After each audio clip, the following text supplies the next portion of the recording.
Juridiquement, bien sûr, la société d'autoroute a le droit de réclamer le péage, puisqu'un contrat est passé entre un automobiliste lorsqu'il emprunte le réseau autoroutier concédé et la société en question. Et donc ce péage est dû, quelles que soient les circonstances dans lesquelles il a pu accéder ou sortir sans payer de l'autoroute. En pratique, comment ils vont faire? Dans la mesure où ils souhaitent poursuivre cette démarche, il va falloir qu'ils relèvent sur les caméras de vidéosurveillance ou par le témoignage d'agents assermentés de l'autoroute. C'est possible aussi quels sont les véhicules qui sont passés gratuitement, quel trajet ils ont fait, entrée et sortie, pour calculer bien entendu le prix exact. Et une fois que tout ça sera fait, par le fichier des cartes grises, adressé au titulaire de la carte grise de chaque véhicule, la note à payer. Est-ce qu'ils le feront en courrier simple, auquel cas ça n'aura bien entendu pas grande valeur?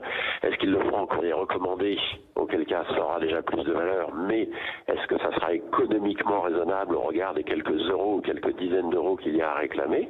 Et puis sachant qu'encore une fois, quand le destinataire recevra ce courrier, que ce soit en lettre simple ou en lettre recommandée, s'il n'est pas de bonne foi, s'il n'est pas de bonne volonté, qu'il ne veut pas payer, à ce moment-là, la société d'autoroute ne pourra pas se faire justice elle-même et se faire payer en faisant une saisie quelconque. Il faudra qu'elle en passe par un tribunal pour obtenir une décision de justice et un titre exécutoire qui lui permettrait alors de se faire payer.